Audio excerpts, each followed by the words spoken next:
Cougar fans, use this radio station tomorrow morning for important news updates. Listen to Utah's most important radio station tomorrow morning from 5 to 9 on KSL News Radio.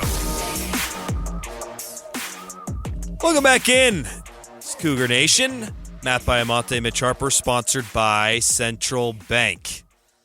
Before we look ahead to Houston, Mitch, any final thoughts on this Arizona State game? Well, I did want to mention something. Our producer, Nate Slack, did mention to us, he said the UCF fans were great at UCF. Well, they were, because he was in the stands, so I'll take Nate's word at it. He was in the crossfire. But you get any student section that's, got success behind them, and the high stakes of that BYU ASU game, it was a little rough. Now, look, no players got hurt, and that's the best thing that happened here.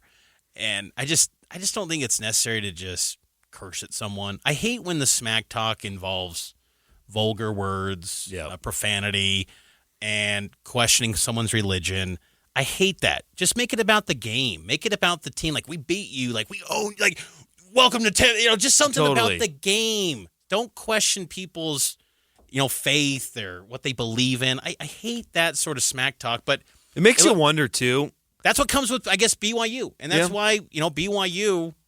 They're proud of what their belief and their foundation is, and I think that's why BYU is the way that they are. And it means a lot for players when they do go out there and represent BYU, because you got guys like Chase Roberts, Connor Pay. They host a podcast talking about their faith. Like, this means a lot to them. So, you get a lot of guys that want to be part of that because what it means to be a BYU football player, because it represents you got on the field and you are instantly stereotyped into some sort of lifestyle in some sort of way, and that's not for everyone. But for the ones that want to be a part of that, man, that's a powerful thing, and that's why I think it gets the best out of a lot of BYU teams and players over the years. I've been very pro storming the field throughout my life, and this was the first time where I felt like maybe it's time to wipe it out.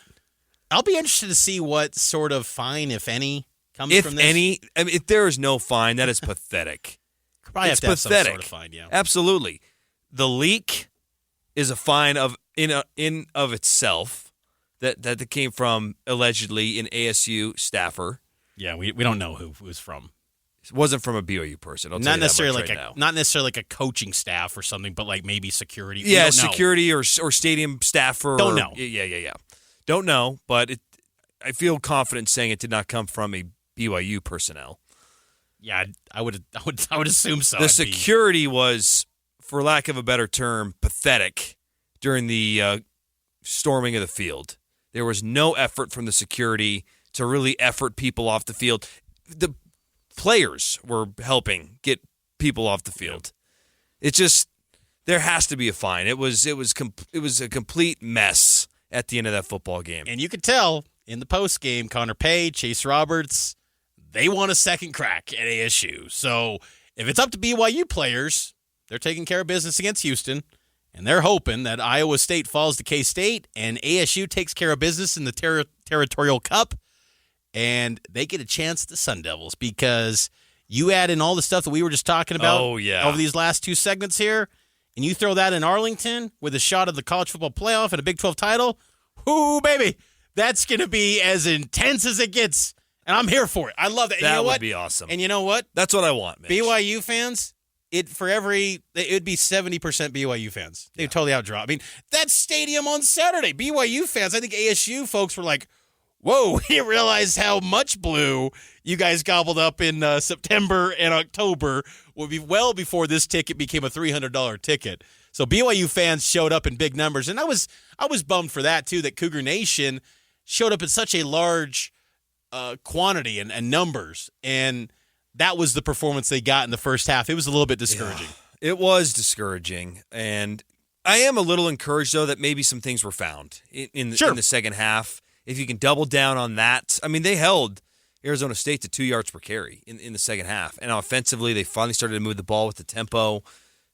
I need to see that again against this Houston team. Complete 60 minutes, and I don't want to see any sort of stretch where they take a foot off the gas. Like, no, full 60 minutes, make a statement, dominate Houston. BYU has not had a dominant blowout performance in a while. You could say maybe the UCF game, but even in that game in the fourth quarter, it didn't feel dominant. Risk was it was like the Rizzler. He was just dealing, man. He was awesome. Risk was outstanding in that one. So BYU's they're due for a blowout performance, and I want to see BYU do that coming up on Saturday night against Houston. You and I will be in there at LaVell Stadium covering the game. And cold and late. It's going to be, 28 degrees? We'll have to get the official weather report from the KSL weather team, because I hate to speak on this airwaves about weather because I'm not the pro. We got pros on this station that hold it down, but I feel confident in saying it's going to be cold, and that hot chocolate's going to be at a premium. Get that cougar tail, get that hot chocolate. That's a late night November special at LES. So enjoy it. Hey, look, it's the last home game of the season.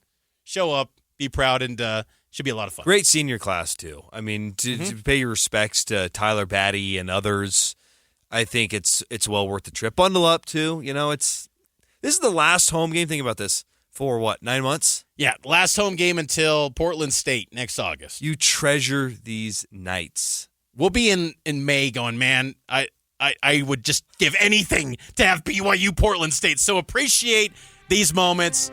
We will talk to you on Saturday, game day, high noon for Cougar Sports Saturday. So talk to you next time here on Cougar Nation.